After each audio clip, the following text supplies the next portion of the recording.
Hello and welcome to my YouTube channel. This is my first upload.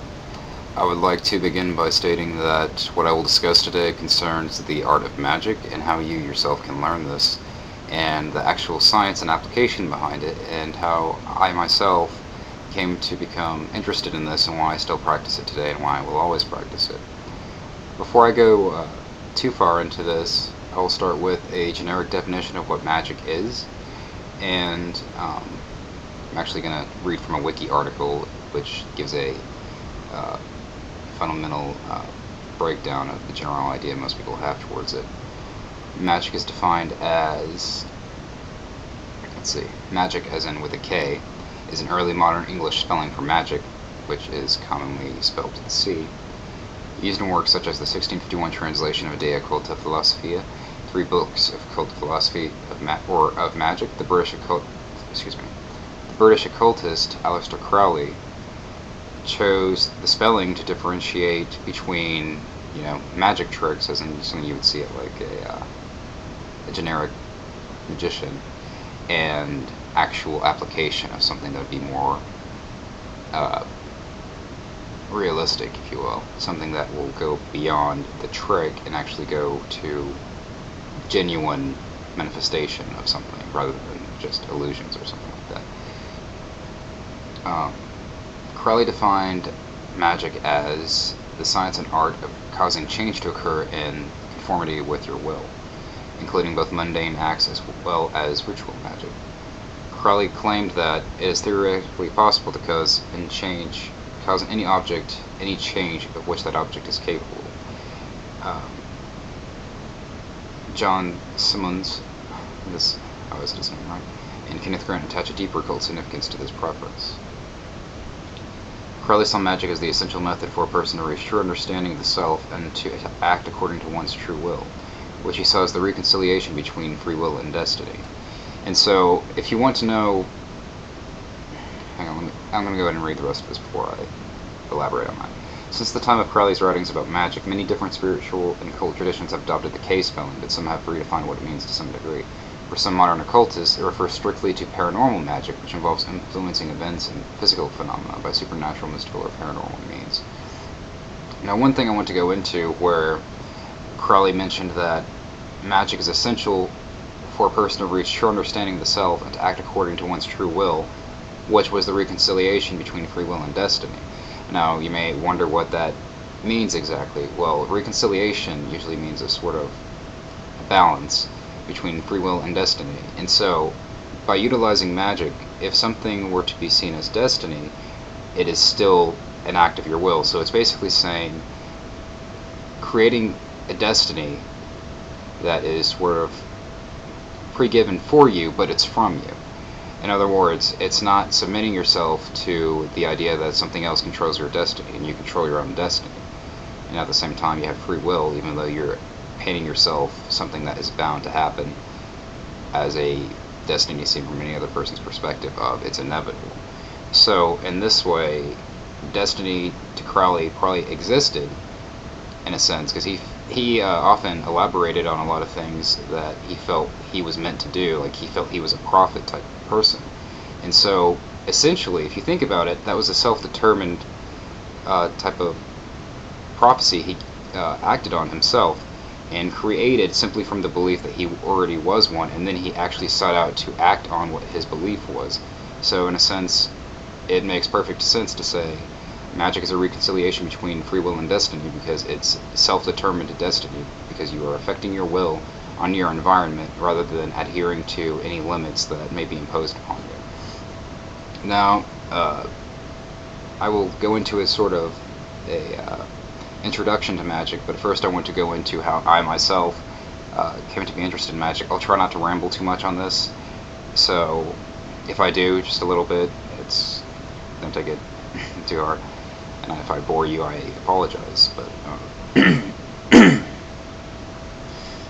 my interest in magic began at a very early age. Since I was about 6 years old, I always had interest in things that were considered supernatural. I was interested in psychic phenomenon mostly, and hauntings. That's usually how I got interested in more elaborate subjects in the paranormal.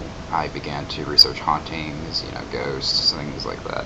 And there were a lot of weird things that would actually happen in my hometown, which was in a small New Mexico town.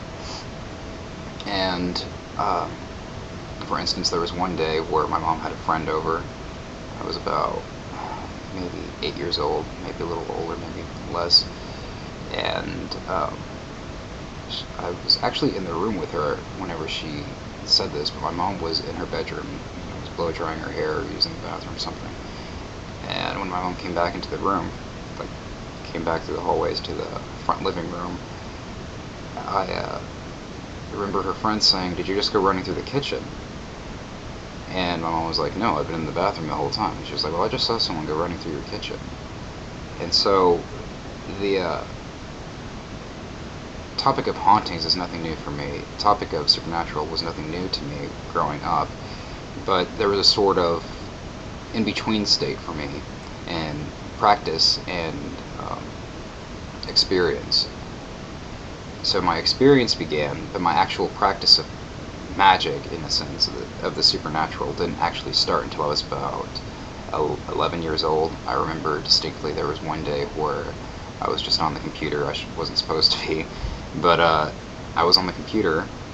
No one was home but me, and I just randomly decided to research weather magic because for some reason the topic of weather magic came to my mind, and so I typed in something like wind spells, something like that. I found a pagan site. I researched it extensively, and I actually sat there for about an hour copying down notes on a paper, trying to tell myself that if I didn't copy this, then I don't know. I just was really energetic about it. Now, my interest in magic didn't come without a few repercussions because, you see, I grew up in a predominantly, in fact, pretty much entirely Christian family, and with my family, I had no idea that I was going to be doing anything wrong by getting interested in this, because with Wicca, which was founded by Gerald Gardner, who used to be a initiate in the Golden Dawn, he actually branched out of that and made his own tradition, which was Wicca.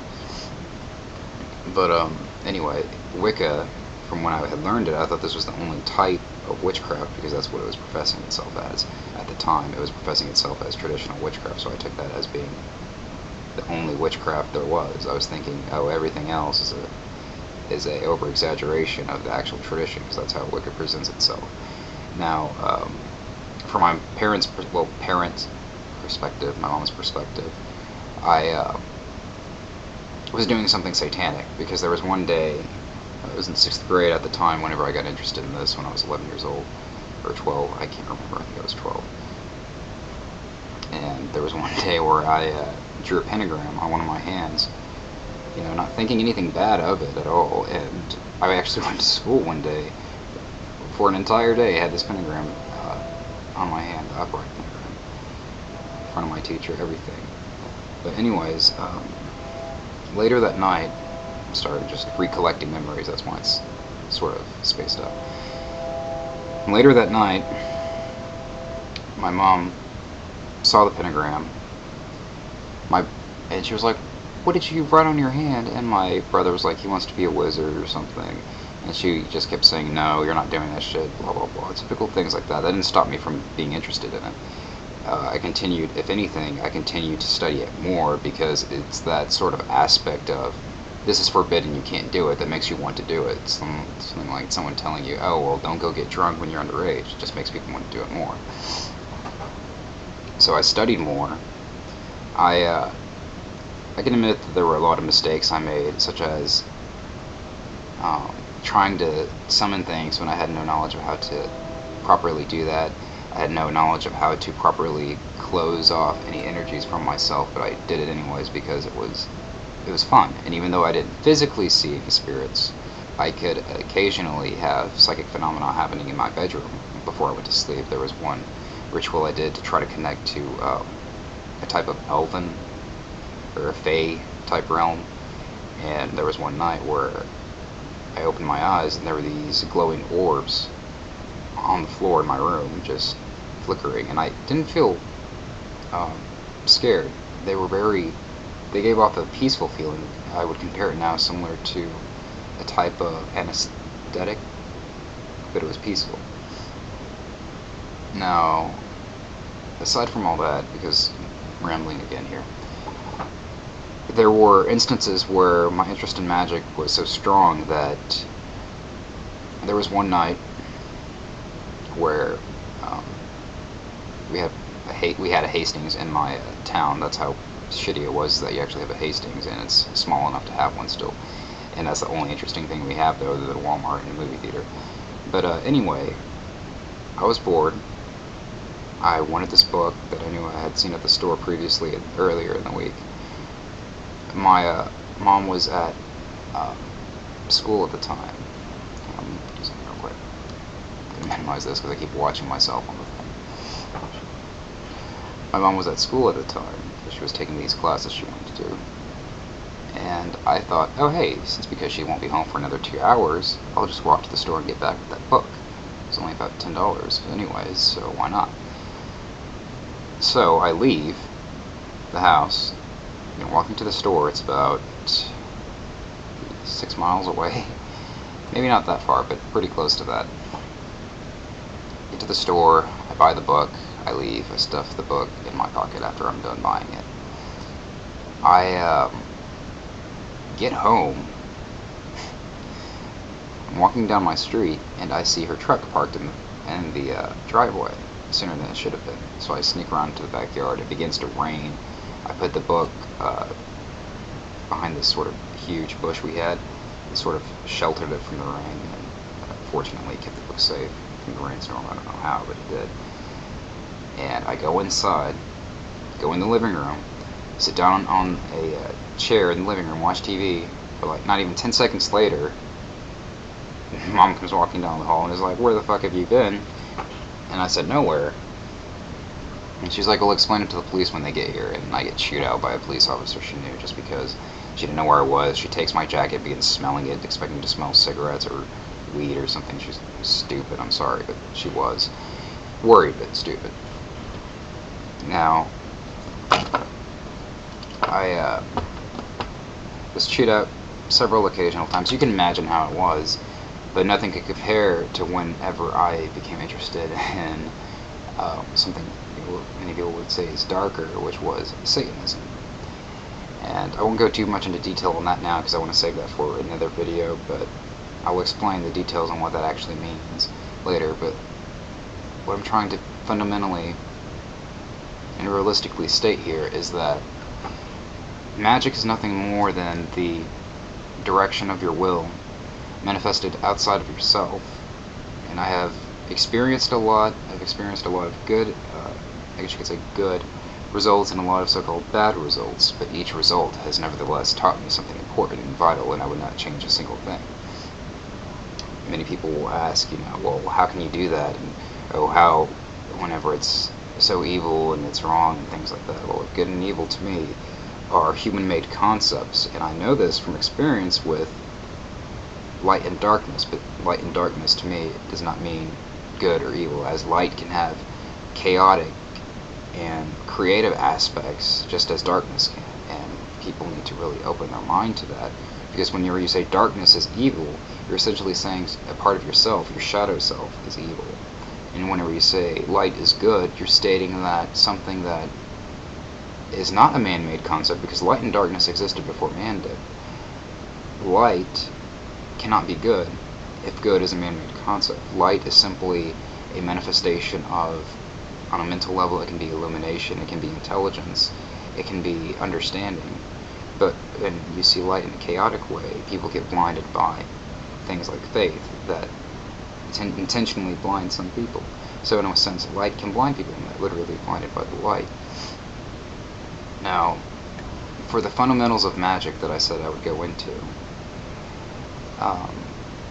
you have the 4 elements. This is the most common thing most people know, usually because of the movie The Craft, which was somewhat accurate in explanation of magic, but it was more based off of fantasy in a sense.